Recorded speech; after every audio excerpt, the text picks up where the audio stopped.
And now the final of the women's quadruple sculls, and this the event which Germany have dominated since 1985. So Germany the big favourites. Can anyone overtake them? Well, I doubt it.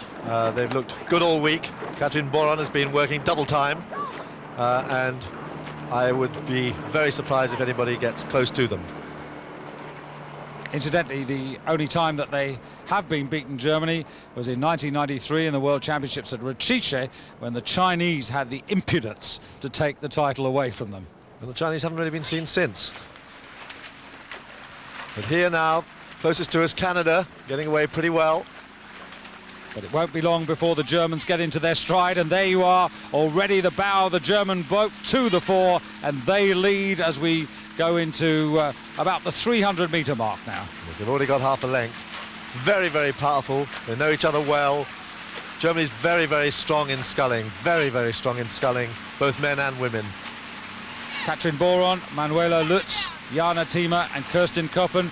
Kirsten in the stroke seat, knows all about this, and she's already trying to take the crew home as quickly as she can.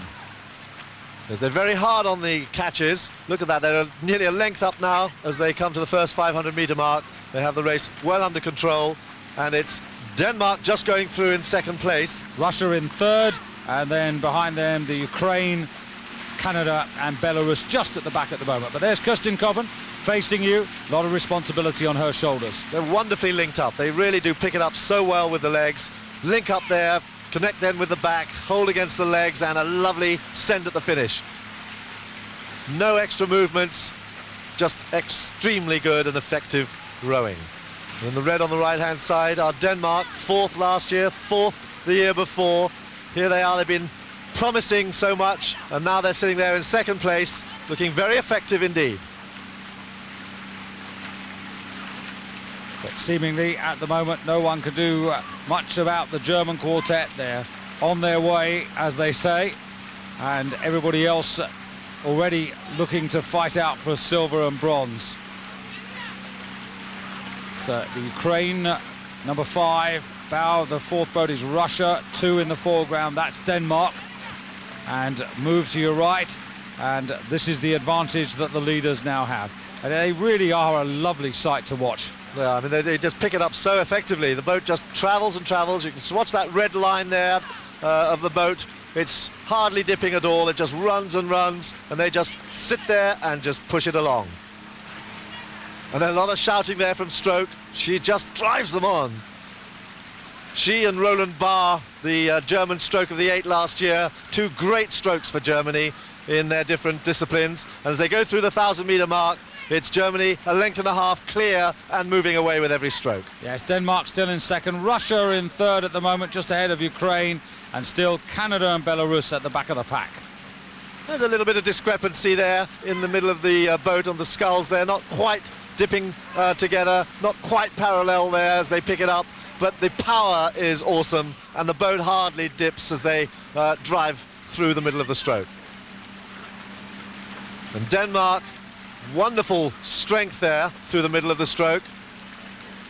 Stroke setting a very good rhythm, boat running well. They haven't looked out of the boat at all. They seem to be in complete focus. Just one quick look there now from Stroke, just to check what's happening inside her with Russia.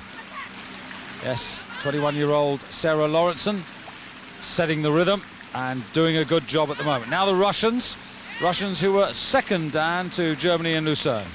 Yes, they've been. The bow there is looking out really rather a lot at Denmark, but I think the real danger is Ukraine on the far side. Ukraine are beginning to push hard on Russia, who've been lying third, looking reasonably comfortable. But can Russia change gear? Because the Ukraine now, boat moving very sweetly there in the Ukrainian crew, just beginning to make its move against the Russian quad, and Russia doesn't seem to be responding. Denmark, though, is beginning to wind it up. Denmark's beginning to wind up as both Russia and Ukraine start to press on them. But it's Germany out in front, a length and a half clear of Denmark, who are a length clear there of Russia, with Ukraine pressing up hard now. Quite interesting, the Ukraine and Russia, the 2 quartets, pretty well the same for both countries for the past 2 years, so they know each other really well.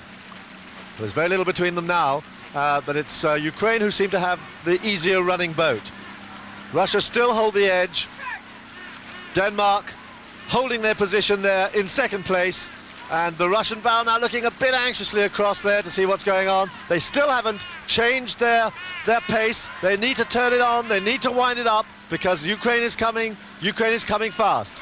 And Irina Fedotova looking seriously worried there. She looks round again, asking for everything, and I don't think there's much more to give, because the Ukraine are really bearing down on them now. There's not too much either between these two crews and the Danes. The Germans are well clear and are striding out towards the gold medal. But Ukraine, the silver medalist in the Olympic Games, trying all they can to squeeze past the Russians, and the Danes who are in lane number 2. Germany out of the picture, already well clear, looking towards the finish now as we concentrate here. The Ukraine on the top of the picture. Germany clear, Ukraine on the top, then in the middle there, that's Russia, and at the bottom of your picture, Denmark, and it's very close, Dan. Very close, and in fact, the Danes are going to get caught. It's Ukraine moving through Russia now. No, Denmark holding on, Germany clear, Germany crossed the line, a length and a half clear, Denmark in second place, and Ukraine are just through Russia. Ukraine get through to the bronze medal. Russia just squeezed into fourth place, with Belarus in fifth, and Canada in sixth, 3/4 of a length behind. You can see here the margin of victory as they literally float across the line, a good length and a half, and then Denmark, who must have had a little bit of a fright there from the other two crews who were working, as it were, together and getting closer. And you can see there it's the Ukraine at the end of the day who just edge out a brave attempt by the Russians to hold on to bronze. Well, Germany well pleased with that. Well clear, and Russia unlucky there to lose out just at the last few strokes, getting her second gold medal of this regatta. And there she is, accepting that second gold medal together with her teammates Manuela Lutz and now Jana Tima, and Kerstin Koppen. Another good day at the office, Dan. I think it would have been a surprise if it hadn't been.